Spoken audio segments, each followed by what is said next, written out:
Hello बच्चों, तो आज हम लोग जानेंगे पॉलिटिकल साइंस का सीयूटी में सिलेबस। तो बच्चों, हम लोगों ने सीयूटी का बैच लॉन्च कर दिया है और 23 मार्च तक इस पर ऑफर चल रहा है। तो जल्दी से सभी बच्चे इस कोर्स को खरीद लीजिएगा। कंप्लीट तैयारी कराई जाएगी आपकी हिंदी, इंग्लिश की, डोमेन सब्जेक्ट और जनरल टेस्ट की। तो चलिए जानते हैं पॉलिटिकल साइंस का सिलेबस। तो पॉलिटिकल साइंस में सबसे पहले बात करते हैं स्वतंत्र भारत में राजनीति की किताब, जिसमें सबसे पहले बोला गया एक पार्टी के प्रभुत्व का युद्ध। शुरुआत के 3 चुनाव, कांग्रेस का प्रभुत्व, कांग्रेस के गठबंधन की प्रकृति और उस समय के जो प्रमुख विपक्षी दल रहते हैं उनकी चर्चा करेंगे। फिर बात करेंगे राष्ट्र निर्माण वाले चैप्टर की। तो नेहरू जी का क्या दृष्टिकोण था, विभाजन के बारे में जानेंगे, कश्मीर की जो समस्या है और राज्यों का जो पूर्ण गठन था वह हम लोग डिस्कस करेंगे। नियोजित विकास की राजनीति बच्चों, नियोजित विकास की राजनीति में सबसे मेन जो नया जोड़ा गया है पंचवर्षीय योजनाओं, 5 ईयर प्लान है, उनको बहुत डिटेल में हम लोगों को पढ़ना होगा। राज्य क्षेत्र का विस्तार, मतलब सरकार का विस्तार, नए आर्थिक हितों का उदय, ये हमें पता है। भारत के विदेशी संबंध में नेहरू जी की विदेश नीति, 1962 के 65 के 71 के युद्ध, भारत का परमाणु कार्यक्रम और फिर 1965, 71, 70 के बाद की जो राजनीति रहती है उसके बारे में हम लोग जानेंगे। कांग्रेस प्रणाली की चुनौती और उसकी पूर्ण स्थापना, तो इसमें नेहरू जी का राजनीतिक उत्तराधिकारी, शास्त्री जी, इंदिरा गांधी जी की बात करेंगे। फिर उसके बाद 67 के चुनाव, 71 के चुनाव, कांग्रेस का विभाजन हो जाना, पूर्ण गठन हो जाना,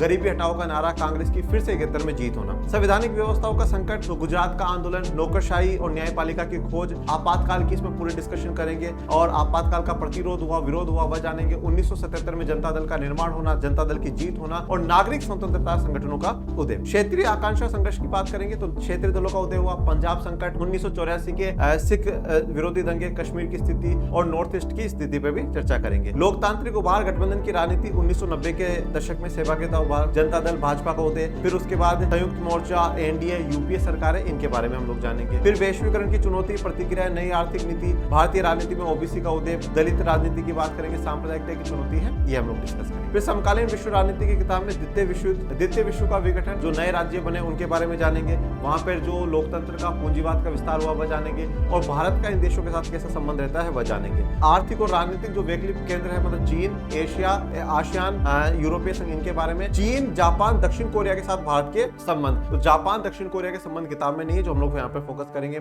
दक्षिण एशिया की बात करेंगे, पाकिस्तान और नेपाल में लोकतंत्र, श्रीलंका में जातीय संघर्ष, वैश्वीकरण का क्या प्रभाव रहा, शांति के लिए क्या प्रयास हुए और भारत के इन सभी पड़ोसी देशों के साथ संबंध। अंतर्राष्ट्रीय संगठन की बात करेंगे कि संयुक्त राष्ट्र संघ का क्या भविष्य है, नए एक्टर्स हैं, उन नए एक्टर्स मतलब जो नई अंतर्राष्ट्रीय आर्थिक संस्थाएं बन रही है, गैर सरकारी संगठन है, ये सब कुछ, और ये कितने लोकतांत्रिक है, कितने जवाबदेही है। फिर सुरक्षा की बात करेंगे तो पारंपरिक चिंता है, निरस्त्रीकरण की राजनीति, मानव सुरक्षा के जो गैर पारंपरिक पहलू जैसे गरीबी, स्वास्थ्य, शिक्षा, मानवाधिकार, इनकी। फिर पर्यावरण के बारे में जानेंगे कि पर्यावरण के मापदंड क्या है, स्वदेशी लोगों के अधिकार, वैश्विक पर्यावरण बहस में भारत का रुख। फिर लास्ट हमारा वैश्वीकरण और उसके आलोचक, तो सामाजिक, राजनीतिक, आर्थिक सभी पर्यावरण वैश्वीकरण के बारे में जानेंगे, उसके परिणाम जानेंगे और वैश्वीकरण का विरोध और भारत का इस पर क्या रुख रहा है, पक्ष और विपक्ष, वह भी जानेंगे।